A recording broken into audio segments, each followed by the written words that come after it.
Ok, petit disclaimer avant de commencer la vidéo, il se trouve que cette vidéo a été terminée il y a plusieurs semaines et depuis le temps il y a quelques artistes qui ont sorti des projets, donc si c'est pas à jour c'est tout à fait normal, je mettrai en commentaire épinglé ou à la description ce qui manque à ma vidéo. Voilà, sur ce, bonne vidéo. Il y a quelques temps, j'ai vu la vidéo d'Unknown et du règlement sur les 10 rappeurs qui vont tout niquer cette année. Dans l'ensemble, je suis assez d'accord avec la vidéo, mais j'avais envie de faire ma propre liste avec des rappeurs un peu moins connus, mais qui feront sûrement parler d'eux. Alors oui, le titre est totalement hyperbolé et je me doute que certains rappeurs ne vont pas percer, mais juste commencer à se faire une petite place cette année, mais ça aurait été un peu nul comme titre pour la vidéo.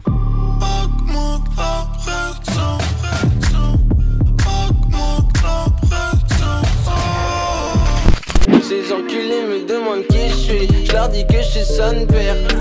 Ces bâtards vont crever comme Heisenberg. C'est vraiment le début pour Dante Cito en solo, puisqu'il était mieux connu sous son ancien nom, Rob D, dans le groupe dans la race canine, dont le plus connu c'est Nusky. Pour être honnête, s'il n'y avait pas eu ce coup de pouce de Nusky, je pense qu'il aurait pas été découvert par grand monde. Et pourtant, même s'il a sorti qu'un EP 5 titres et 2 singles, on ressent déjà la polyvalence et les qualités du gars. Il sait aussi bien faire du banger bien vénère que des sons posés et assez poétiques.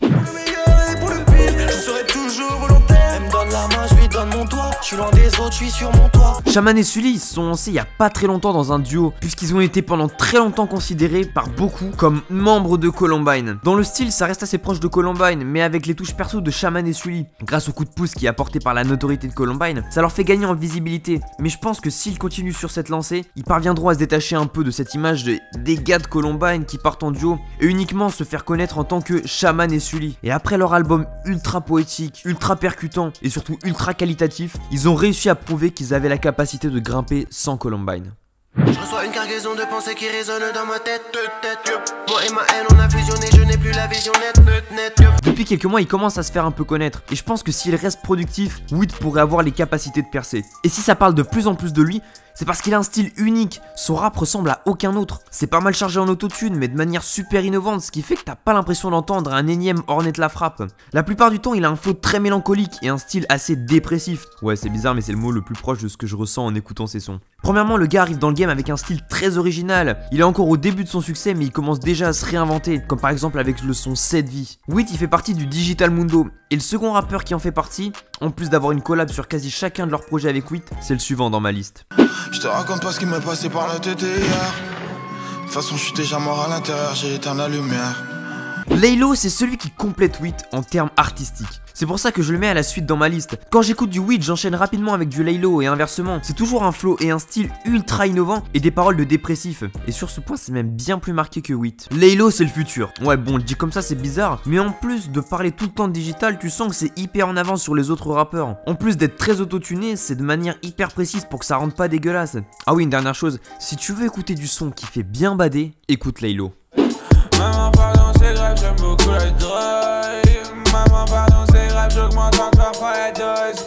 Maman, pardon, c'est grave, j'aime beaucoup la drogue. Maman, pardon, c'est grave, j'augmente encore fois la dose. Yuri, c'est un hybride. Ceux qui connaissent déjà, vous allez vous demander quelle connerie je suis en train de raconter, mais vous inquiétez pas, je vais vous expliquer. Et quoi de mieux pour vous expliquer que de vous montrer deux extraits qui prouvent que c'est un gars qui peut se la jouer hybride sur ses sons. Je vois que les rappeurs retournent leur stuff.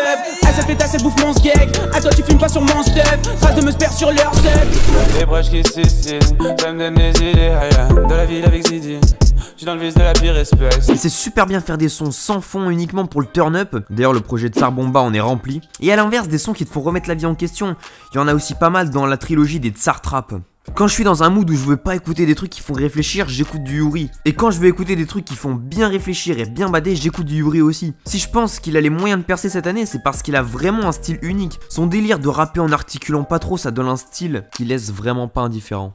Plus de cash, plus de balles, j'emmène les proies comme un rabatteur. Vois du poison quand j'y rock la côté, mais ça me tient près du ciel comme un aviateur. Je sais que vous allez me dire une fois de plus que c'est du plagiat de ce que dit le règlement, mais il y a deux rappeurs de ma liste qui sont aussi dans celle du règlement. Et ils ont tellement de potentiel que je pouvais pas ne pas en parler. Le premier, c'est Louvresval. Perso, je l'ai connu avec son couplet dans Les Marches de l'Empereur. Et pour être honnête, j'ai été sur le cul. Va dire à ta soeur qu'elle m'embarrasse, qu'elle fasse à manger qu'après elle débarrasse. Ou négro tout le monde fume le charas, tu nous aimes pas, je t'invite à niquer ta race. Louvresval au début je le trouvais bon, mais je me demandais ce qui allait le faire grimper plus qu'un autre. Et la réponse c'est Al Capote, l'empereur, le désannusseur, le dévoreur d'enfants. Al Capote il voit en Louvresval le futur du rap. Et il lui donne un coup de pouce de dingue. Ils ont fait plein de collabs ensemble et je pense pas que ce soit terminé. Et je pense aussi que même sans Alka, Rezval c'est un gars qui a déjà des ressources dans le rap parce qu'il sait tout aussi bien lâcher des couplets énervés comme des couplets autotunés mielleux. Les cadavres de prod commencent à s'entasser. Focus comme si j'ai bu 100 café. Loin du rap comme si j'habite à Santa Fe. SO la prise connectée comme un câble Ethernet. Et le deuxième de cette liste que j'ai en commun avec le règlement et Madiba, c'est Freeze Corleone. Ce gars là c'est pas un gars qui fait du mainstream. Il a ni le style de rap, ni les lyrics, ni la promo pour se faire écouter du grand public. Mais même si c'est pas un argument, il y a quelque chose de super fort et mystique qui se dégage de lui. Perso quand j'écoute ses sons, j'ai la sensation bizarre de pas me sentir en sécurité. Ouais je sais, c'est assez étrange mais c'est comme ça hein. Mais justement pour moi et beaucoup de gens c'est super important qu'un son nous fasse ressentir des choses. Et comme ces sons sont blindés de théories du complot, ça fait vraiment réfléchir. Vous allez me dire que ça suffit pas et vous avez raison, mais Freeze c'est un gars qui est hyper technique. Il est pas juste technique, il a sa technique. Le gars tu le reconnais direct parce qu'il y a que lui pour sortir certaines punchlines. Fume une garde quand c'est vénère, y'a pas d'escargot sur les ténèbres. Dans le bateau avec des vrais, y'a avec une viseur le dé. Si rap c'est full banger. Pour l'instant on n'a pas encore entendu de sa part des sons chill, mais en vrai je trouve pas ça dérangeant parce que ces sons ultra vénères sont aussi ultra qualitatifs. Il a beau faire des bêtes de banger, il est entouré par pas mal de rappeurs qui ont tous une petite commu, comme Youth D, le Sui Gang et l'Ordre du Périph par exemple. En vrai au niveau des lyrics, mis à part le fait qu'il parle de Fortnite dans certains sons, c'est pas très innovant, c'est toujours à base de lean, de drogue, etc. Mais ce qui fait qu'à mes yeux il se démarque, c'est son style. Tu sens dans sa voix qu'il y a de la hargne et je trouve que ça rend le truc super puissant. J'ai conseillé d'orientation, je dirais va dans le zoo, monte-toi une équipe saine. Je repense à la mama dans le salon à cause de la chimio, rasé comme un skinhead. C'est Jaws. Et pas Seven Jaws hein, comme certains peuvent le penser. Il va sortir un projet en collaboration avec Sizi en février. Et au vu des deux extraits qui ont été balancés, tu peux être sûr que le projet va pas passer inaperçu. Premièrement parce que c'est produit par Sizi et que c'est lui qui produit ce qu'il y a de plus lourd dans le rap game en ce moment. Et deuxièmement parce que les deux extraits sont ultra différents et ultra lourds à la fois. Le son vénère est un des sons que j'ai le plus saigné ces derniers mois. Et le deuxième il est super personnel et très posé. Encore une fois ça montre la polyvalence du gars. Je sais que c'est un critère qui revient beaucoup dans ma liste, mais un rappeur polyvalent c'est un gars qui va savoir se réinventer et qui va jamais lasser les gens parce que ce sera trop répétitif, comme certains autres artistes. Oui, je sais, il y a d'autres rappeurs qui ont du potentiel et que j'ai pas cité.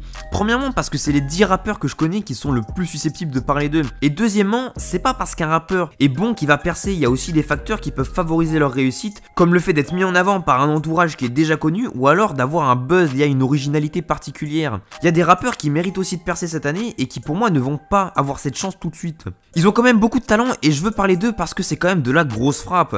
Voilà donc quelques rappeurs qui ont du potentiel et qu'il faut pas oublier cette année.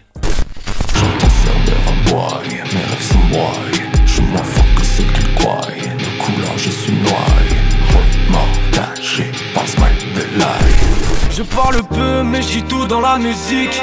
Le ciel est bleu donc je deviens mélancolique. À deux c'est mieux et je resterai romantique. Un petit peu de bœuf et on part en acoustique. Peu de sentiments parce que je suis trop blessé. J'étais gentil et j'ai tout pardonné. Mais toutes ces putes m'ont rendu mauvais.